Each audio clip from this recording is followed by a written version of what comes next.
Another Brink Radio exclusive.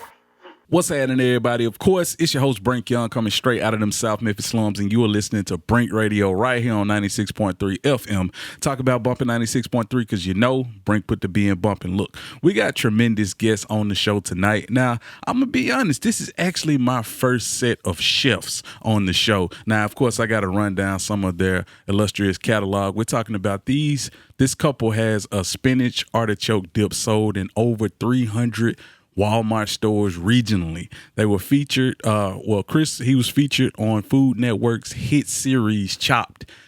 He's cooked for President Barack Obama and his family. They got a restaurant right here in Memphis, Chef Flavas, 6301 Stage Road in Bartlett. We're talking about Chef Flavas, Chris and Regina Moore. How y'all doing? Hey, well, thanks for having us. We appreciate it. Hey, first and foremost, I got to say thank you guys for being guests on Brink Radio. This really means a lot to us because, like I said, this is my first set of chefs on the show, man. What are we going to talk about? Thank you for having us. No doubt, no doubt. So, of course, we got plenty to get into. I got to start out with what brought you guys into the culinary world? Like, what made you want to choose that? Yes, sir. Well, I got brought into the culinary world because my family was all culinarians. My mother was a chef. My father was a chef. My uncle was a chef in the military. My auntie owned a restaurant. My grandma was a heck of a cook. So we was young, 10, 11 years old, doing family competitions. So it just, been in my blood ever since. Absolutely. What about you, Miss Regina? For me, I went to culinary school because I wanted to change my life, and I ended up meeting my husband, and there you go. Absolutely, and congratulations on that, man. I think that's incredible. You guys actually graduated from LaCole, right? Yes, sir, we did. Okay, so let's talk about that because that's one of the most illustrious, culinary art schools in this whole United States. How was it getting through culinary art school for you guys? For me, I was already familiar with a lot of the things that we did. It was pretty much a formality. It was really good. I ended up getting my nomination for ambassador to fastest in school history, so I was pretty much known in the industry when I got to culinary school. And as for again, like I said, it was pretty easy for me because I was dating the ambassador of the school. So if I needed a question, I would ask him, and he'd give me pointers. But it pretty much came easy for me because my dad's a chef as well, so it was in my blood. I just had to fine tune it. That's incredible. So, of course, following you guys graduating from there, you actually opened a restaurant before this current restaurant. Like, how did that work out? Oh, man, I was pretty much young and naive. I opened up a catering restaurant, but it should have been more so a sit-down brick-and-mortar restaurant. Okay. And I just didn't have a lot of experience because I was in the hood trying to sell apple brandy pork loin and risotto and things that people wasn't familiar with. I didn't really take time to survey my market and see what people wanted in the area because I was so prideful to say, hey, people are going to gravitate towards the food that I had. But it was a lot of experience I gained after I ended up closing that restaurant. So that's why our restaurant's successful today. Totally understand. So let's go ahead and get into the restaurant you guys have right now. We're talking about Chef Flavas. Again, I did mention it's at 6301 Stage Road in Bartlett. Let's talk about your hours of operation as well as those signature dishes. What we eating up in now? Yes, sir. Well, our hours of operations are 6 in the morning to 5 on Tuesdays, Monday, Tuesday. Wednesday, we close at 2. And the weekend, we stay open until 7. Okay, so let's get into those signature dishes. So, Mr. Chris, what are we cooking, man? What are we eating? Man, definitely if you come by for breakfast, our shrimp and grits and catfish and grits, a lot of our customers tell us it's the best they ever had. We do nice fried catfish. We do pepper cream sauce. You can get turkey bacon or pork bacon on it as well on top of a bed of buttery grits. For lunch, I will honestly suggest our egg rolls or our stuffed fried green tomatoes. Those both feature our Spinach Artichoke Dip. They're sold in Walmart. You can make those at home or you can stop by the restaurant as well. And we really have a unique catfish BLT. Customers go crazy when they try that one. And don't forget our Alfredo. Oh, yeah. Alfredo's good. Y'all hear my stomach growling. I'm going to have to go there, man. So, of course, I recently saw an article talking about how fast food chains, they're beginning to become a lot more expensive. And with this shift, it's actually causing more customers to dine in at restaurants. What are your thoughts on this? I could definitely agree with that because, far as our business, we've been seeing a major influx within the last 3-4 months of business. A lot of our customers come down. We have customers that come pretty much 5-6 times a week. You know, all of our customers, 80% of our customers are regular, and anybody from out of town, they're coming down there. So I can definitely see that how people, and honestly, when you look at the time that you spend it at the grocery store and things like that, it usually weigh you up to saying where people just go to restaurants to sit down. So I'm assuming that's the reason why a lot of sit down restaurants having a lot of increase. Definitely agree with that. So how do you guys manage to stay creative when it comes to coming up with new recipes? For that, I lean a lot on my cooks inside of the restaurants. Although I do come up with a lot of specials and things like that, I've earned a lot of stripes in the industry, and I want to show my cooks to be creative. So I've challenged them and pushed them and come in and say, hey, we're going to have on special today. And I'll say, hey, I got some salmon, what you going to make? And that'll push their mental. Then they'll just gauge if they did well on how the customers buy. So if the customers buy a lot, you know, they'll feel good. We all give them a pat on the back and everything else, you know, and that keeps them going, keep them motivated, and keep them wanting to do more. Absolutely. Now, I got to ask you, man, it has to be some memorable experiences or memorable funny moments or something like that going on in the kitchen. Yeah. Could you remember any? Yes, sir. When I was earning some stripes, I was about 18, 19 years old. I met a gentleman, and the first thing he asked me was like, hey, can you flip eggs? And I said, yeah, of course. Never flipped an egg in my life. So I go into his restaurant, and first thing I do, when I flip the egg, I flipped it, and it went inside of the vent hood. He looked at me, shook his head, and told me, I'm sorry, we can't have you work here, you know. So it was one of those type of ordeals. But after that, I went home and practiced with some bread and, you know, and pot and everything else, and I applied for another job where I ended up getting as a breakfast cook. That's incredible, man. And it's funny, it's like when faking it till you make it goes wrong. Right, you know, right. That's basically That what definitely happened. went wrong. So, of course, let's go ahead and talk about the famous Spinach Artichoke Dip. It was actually chosen out of it was chosen out of 13,000 companies to be sold on Walmart shelves. Yes, sir. How did that happen? Man, definitely God, man, because what happened was Walmart ended up finding us. Walmart found us off of scanning our UPC sales, and they had wrote me one time and said, hey, we like your product. We want you to send in a sample. So I sent my sample in, and like 2-3 weeks go by, Walmart said nothing. And I'm like, man, Walmart trying to steal my dip. You know, so after maybe the following week, they sent me an email like, hey, we want you to go to this Zoom meeting, you know, on the status of your application, on the status of your product and everything else. So I go to the Zoom meeting, and one of the Jonas brothers told us, they're like, hey, congratulations, you won and you made it. Wow. And honestly, I still didn't know what was going on. I'm like, won what? You know what I mean? So I had to go research after we got out the Zoom meeting what Walmart open call was and how big a deal was it and everything else. So I ended up researching that, and they invited us to a Bentonville, Arkansas, where the home office was. We came down there. We had a 2-day pitch series where the first day where we met everybody and mingled. Then the second day was actually the pitch. The buyers told us that they wanted us prior to us even coming down there. The day of was just a formality. We want to make sure the dip tastes good, and we had our the business side taken care of. And after that, we got a deal on the spot. We was the first one out of our open call. Open call team or everybody who got selected from the open call to get on the shelves in Walmart as well. That's incredible. And we're talking about over 300 Walmart stores regionally. Yes, let's talk about some of the cities and states that you guys are found in. Yes, sir. So right now we're in Arkansas, Georgia, Alabama, Kentucky, Tennessee, and in October we're expanding to Detroit, Michigan. Wow. We're talking about hometown. And we also in Missouri, excuse me. We're talking about hometown because that's actually where you're from. So Yes, sir. we got to talk about that, man, because you got to fly up there or something. Right, you know, right. you got to Yeah, be in definitely. person for that because that's For like sure. a homecoming for you, right? For sure. Yeah, we're in one local store called the Neighborhood Grocery Market in Detroit. So I've been fighting my hardest to get down there. It's just more so making sure the cost associated with shipping makes sense now. But since we're going down in October, it's gonna be a party, man. All my friends and family is waiting. They've been for 2 years since we've been in Walmart. They've been asking me to come home, and it's finally here. That's incredible, man. And of course, I got to say congratulations to you guys on that feat because we're talking about 13,000 companies. I remember I saw in the article that only 11,000 were chose to come to the open call. Yes, sir. And for you to have pitch meetings, that means y'all had you definitely had the right flavor. For sure. Pun intended, you had the right flavor to woo Walmart, and now you're in the stores all over the region. So let's go ahead and talk about, you guys were actually featured on Master P Reviews. Let's talk about that experience. What was that like? Oh yeah, Master P pretty much put the icing on the cake with us. Most definitely. We was already doing the work, and we already built the platform. But when he came in, he solidified it. A lot of people recognize, as they know Master P and they recognize him. When he put his stamp of approval, we pretty much, everybody was just going crazy at the stores. People was asking from all cities and all states to ship us a product over there. So we seen a huge influx, and a lot of brand recognition came from that.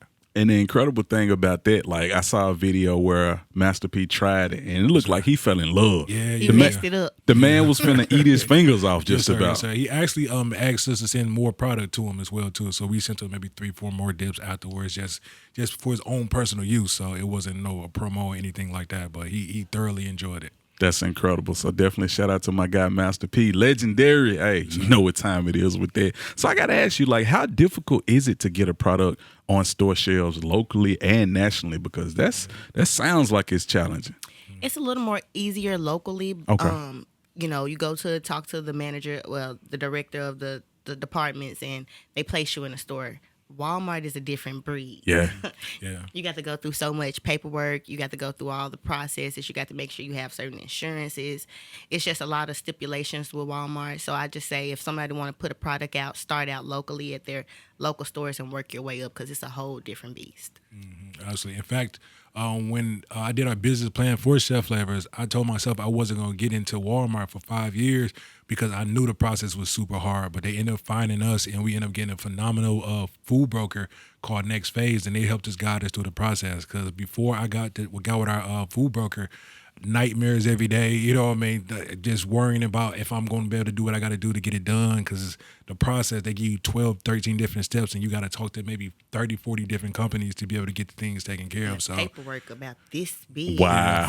yeah, the booklet they give you is like 500, 600 pages, so Wow. you got to, pretty much know all the information, and they don't care that you're a small business. They don't care that you don't know nothing. They pretty much they go by the book. If it's done or it's not. If it's not done, they can't have you. You can't. If it's done, they can put you on shelves. So we're so thankful that God sent the people that they did, like Next Phase, to us to get it done.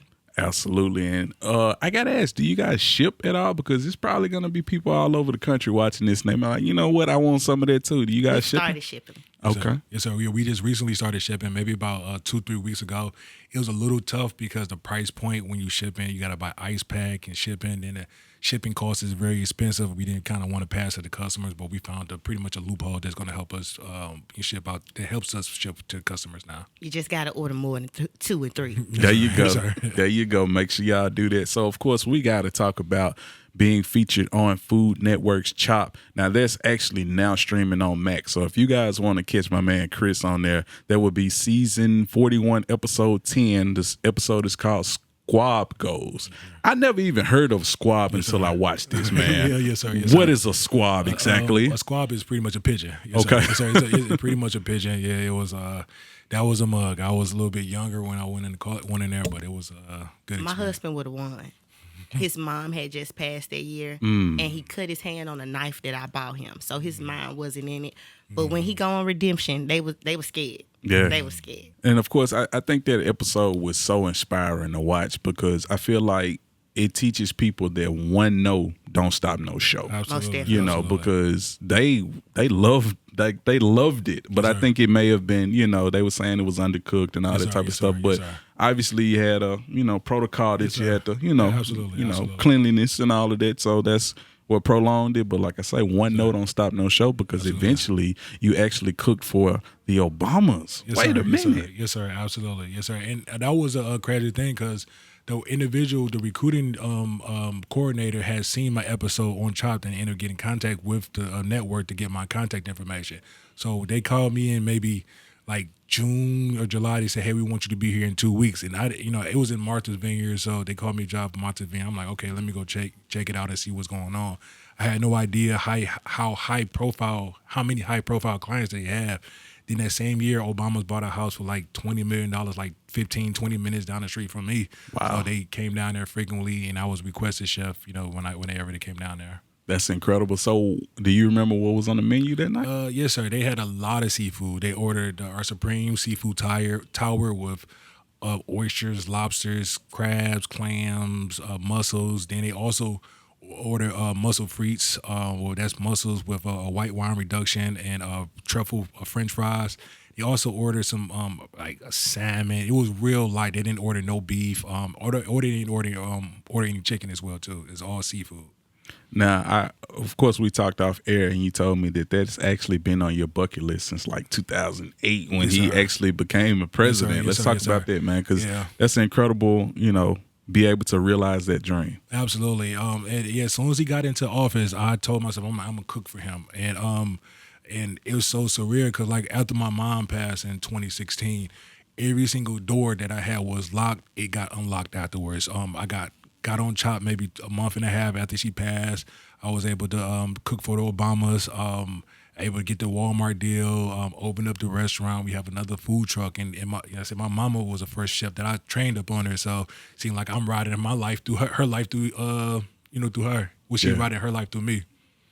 Absolutely. So, of course, if it could be any other celebrity that you would like to prepare a meal for, who would it be and why? It'd definitely be 50 Cent. Okay. 50 Cent is extremely creative. He's ambitious. He's extremely, extremely sharp mentally. So those are the type of people I like being around, people who smart, the people that can elevate me. So I would definitely love to cook with 50 Cent.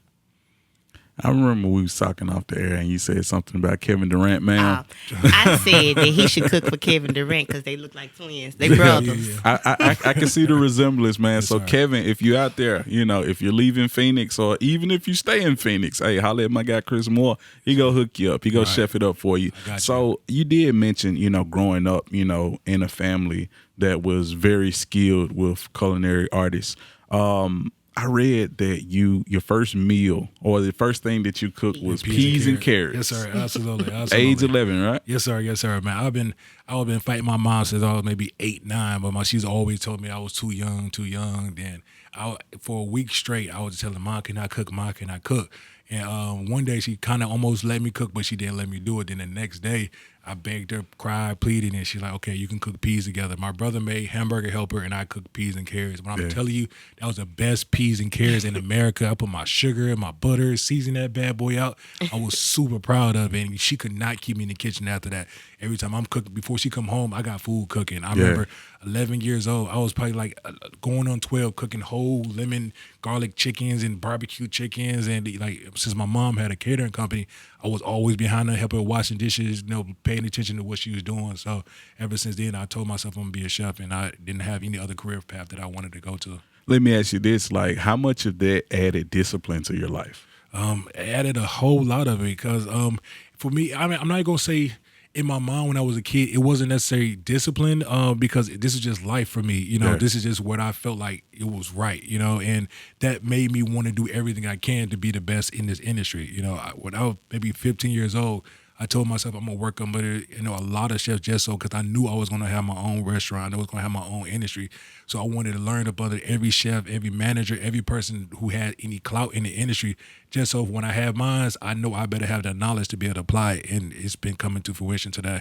So, of course, you did mention, losing your mother in 2016. Like, how much of an impact did that have on your career at the time? Because, your wife mentioned, you were on Chopped and there's so many things going through your mind at that time. You're coping with loss, and we know that there is no expiration date on coping. When it comes to losing a loved one. Let's talk about how much it impacted your career. He actually stopped cooking. Wow. for about until 2020, till the pandemic happened. So when his mom died, he didn't cook anything else until the pandemic happened. And once that happened, one of our good friends, T, asked us to cater for her, and they brought him out of retirement. So he shut down. We started cutting grass. Yeah, I had a lawn care company. We were doing And real estate. I We were sold selling real estate, and I had a lawn care company. Yes, sir. Let's talk about how important it was for you, Regina, to have his back during moments like that, because life throws us all kind of curveballs and all kind of moments of adversity. And when you see your husband, you know, he's hurting, he's trying to heal. It's not easy. It's not. Let's talk about how important it was for you to have his back. It was very important. I had to more so be there because it's not any words you can say to make somebody feel better. So I just had to show them that I was there. And whatever you want to do, if you want to stop cooking, I got your back. I'm going to cut yards with you. Yeah. We're going to go sell houses together. And once we get back on track, we'll go back. So I always knew that he would come back to the culinary industry. He just needed time. Yeah. Absolutely. So let's go ahead and transition into the nonprofit organizations that you guys have. If we could speak on both of those, because I think those were incredible what y'all mentioned to me, because especially the one for the youth, you know, because our youth in the city of Memphis, man, youth crime is so rampant right now.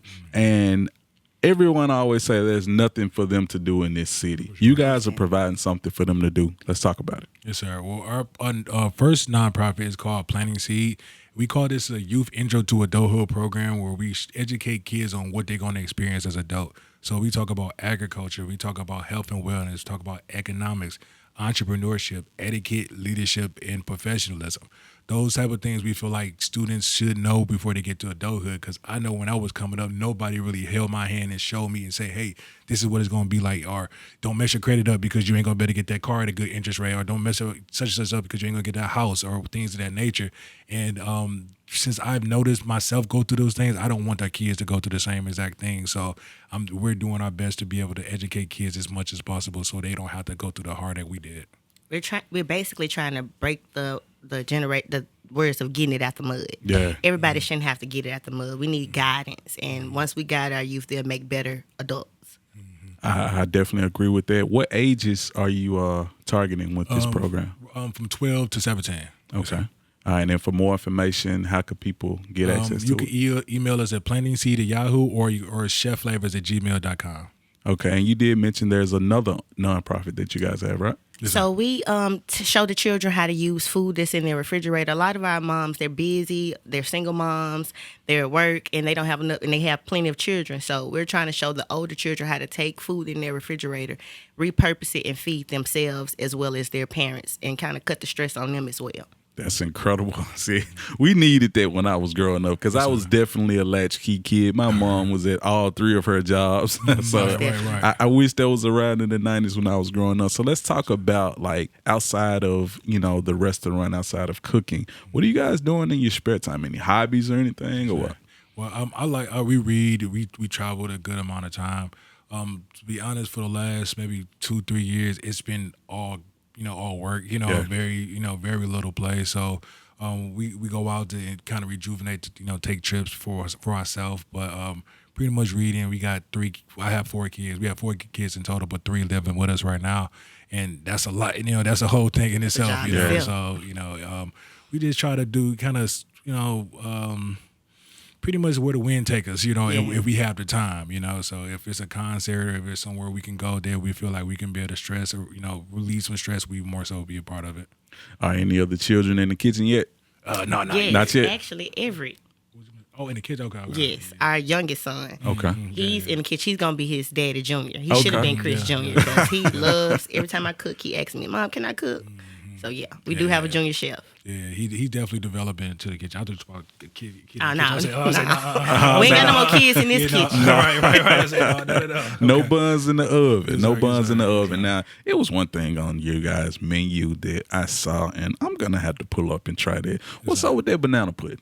Oh, yeah. That's our friends, Bria Lee. She's also, you can find her product in Kroger and all of the Krogers in Memphis. She's expanding as well regionally.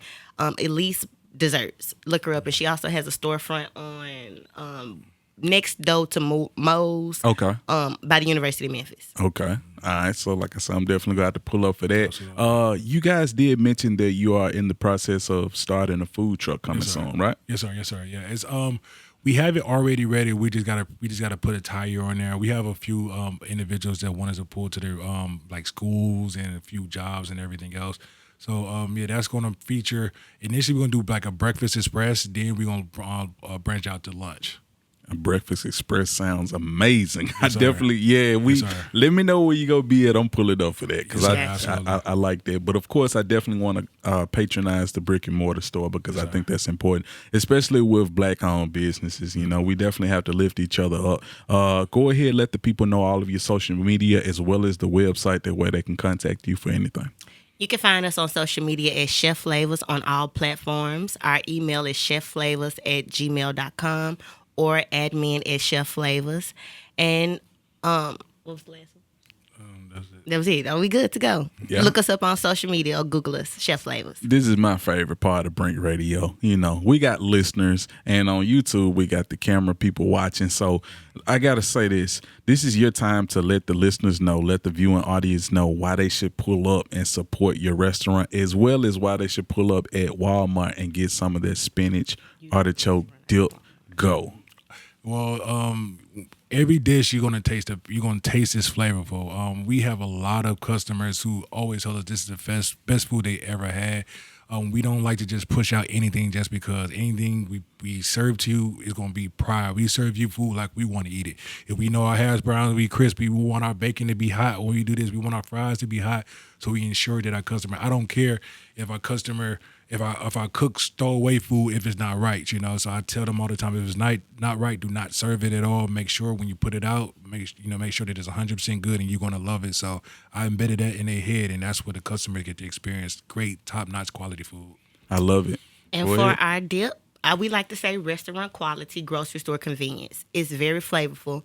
It's the best dip on the market, and what we need is it's for the culture as well. So what we need is everybody to go to Walmart and buy it off the shelves, so we can keep expanding and get to California, get to Florida. The more you buy, the further we expand. And you said you can stuff it. You can what? You what can all stuff it, you can dip it, you can roll it and spread it. So the purpose of our dip is not just a dip. We don't want you to just eat it as a dip. We want you to get creative. Add it in your egg rolls. Stuff some salmon with it. Stuff some shrimp with it.